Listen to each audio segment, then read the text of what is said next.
हाँ जी जनाब, ये एक भैंस है, इसको रहते हैं 18 दिन कॉन्फिगरेशन में।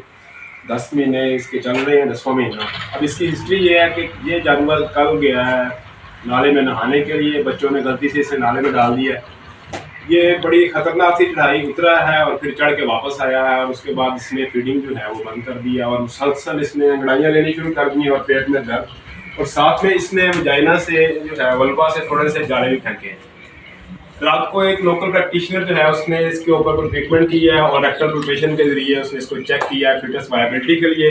तो उसको थोड़ा सा शक हुआ है कि इसका टार्शन का केस हो सकता है। अब मैं इस जानवर पे आया हूँ, मैंने इसे चेक किया है। पहले मैंने इसे पर वजाइना चेक किया है और उसके बाद पर रेक्टल चेक किया है।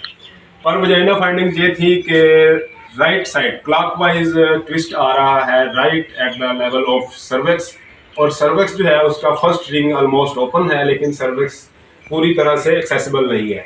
रेक्टल पल्पेशन में हम जब गए हैं, इधर रेक्टल पल्पेशन में जब हम गए हैं तो दो चीज़ें नजर आई हैं। एक तो इसका जो ब्रॉड लिगामेंट है वो आपको मैं बताता हूँ, जस्ट एक छोटी सी डिमॉन्स्ट्रेशन है कि ब्रॉड लिगामेंट इस तरफ से हमें इस तरह महसूस हुआ है, इस तरह एक फाइब्रस रिंग जो है वो पेल्विक कैविटी में महसूस हुआ है, और दूसरी तरह इस तरफ हमें एक रिंग महसूस हुआ है। ये वाला रिंग जो है वो नीचे था और ये वाला फाइब्रस रिंग ऊपर था। अब ये इंडिकेशन होती है टार्शन की, और साथ में जो है इसकी birth canal pre cervical torsion मैंने महसूस किया जिसका क्लॉकवाइज टर्न था। अब ये फाइनल है कि ये एक टार्शन का कैंडिडेट है। अब हम इसको पहले कोशिश करेंगे रिजॉल्व करने की प्लैंक मेथड के जरिए।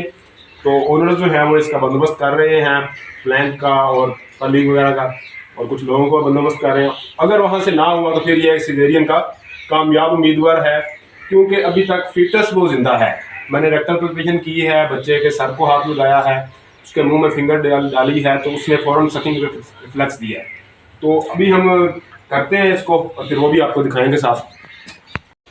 जी तो जनाब, ये अब हम इसको गिराने लगे हैं। ये देखें, अगली टांगें पिछली टांगें रस्सी के साथ हमने इकट्ठी करनी है और जानवर बड़े आराम से बैठ जाएगा। एक साइड को हम इसे लिटा लेंगे, राइट साइड को, जिस साइड को बच्चेदानी को बल पड़ा हुआ है उसी तरफ को हम इसको 2-3 चक्कर लगवाएंगे, रोटेट करेंगे ताकि बच्चा अंदर से घूम जाए और घूम के वापस वो अपनी जगह पे पहुंच जाए। जिस साइड को उसे बल पड़ा हुआ है हम उसके उल्टी साइड को उसे घुमाने लगे हैं। अब ये होगा, अगली टांगें अलहदा रहेंगी, पिछली टांगें अलहदा रहेंगी। अगली दोनों टांगें बंधी हुई हैं और पिछली भी दोनों टांगें बंधी हुई हैं। 2-3 आदमी आगे लगेंगे टांगों पे, 2-3 आदमी पीछे लगेंगे। ये कपड़ा ऊपर डालने का मकसद सिर्फ इतना है कि फट्टा जो हमने ऊपर रखना है वो पेट के साथ रगड़ खा के इसके ऊपर कोई ज़ख़म ना करे, किसी चीज़ को डैमेज ना करे। ये कपड़ा डालने के बाद ऊपर फट्टा रखना है, और अगली चॉइस जो है वो जो डॉक्टर मौजूद है प्रोसीजर कर रहा है वो उसकी चॉइस होती है, क्योंकि उसे पता होता है कि कितना प्रेशर देना है बच्चे के ऊपर, जानवर का पेट कितना बड़ा है, अंदर उसने खुराक कितनी खाई हुई है। तो उस हिसाब से एक आदमी इस फट्टे के ऊपर हमने खड़ा करना है और उसको चलाते आना है फट्टे के ऊपर, ताकि मतलूबा प्रेशर जो हमने बच्चे के ऊपर डालना है वो आ जाए। ये देखें, आदमी को हम फर्दर फट्टे के ऊपर लेके आ रहे हैं मज़ीद। अब बड़े आराम से ये प्रोसीजर होता है। आम जो होता है सादा रोटेट करने का, उसमें जितनी भी स्पीड से हम इसको जानवर को घुमा दें कोई प्रॉब्लम नहीं, लेकिन चूँकि इसके ऊपर प्रेशर है तो इसको आहिस्ता आहिस्ता रोटेट करना होता है, घुमाना होता है, ताकि बच्चे को अंदर घूमने का मौका मिल सके। फ्लूइड में है ना, पानी में भरा हुआ है बच्चा सारा। अगर एकदम से करेंगे कोई चीज़ फट सकती है, बच्चेदानी फट सकती है, तिली फट सकती है, अंतड़ियाँ फट सकती हैं, और बच्चा अपनी जगह से हिलने के ना भी चांसेस होते हैं कि जानवर अपनी जगह से हिला ही नहीं। ये देखें, अब इसको हम आराम आराम से लेके आ रहे हैं ताकि बच्चे को अपनी जगह पे वापस जाने का पूरा मौका मिल सके।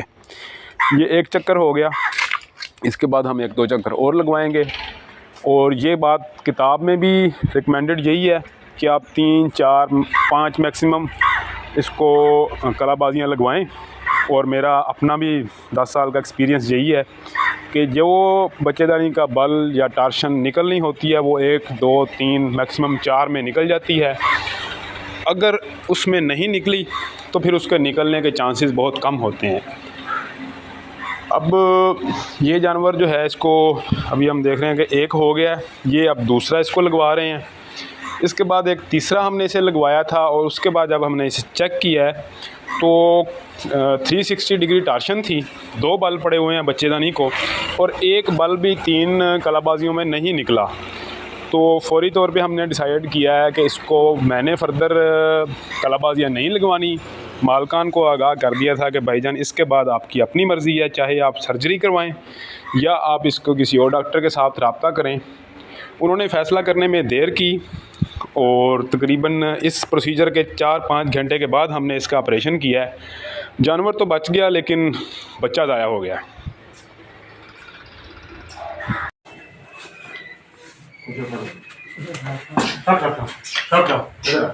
चलो ठीक है, चलो तब तक आँख से मारी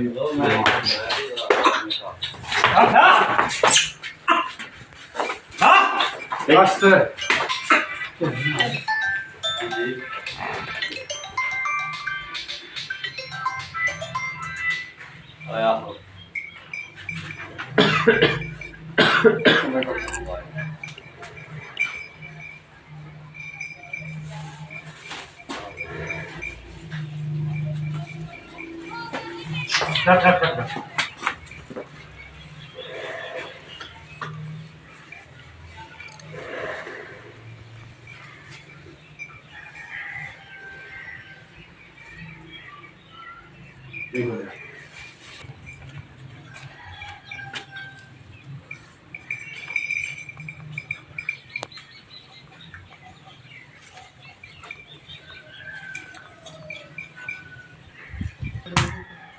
हाँ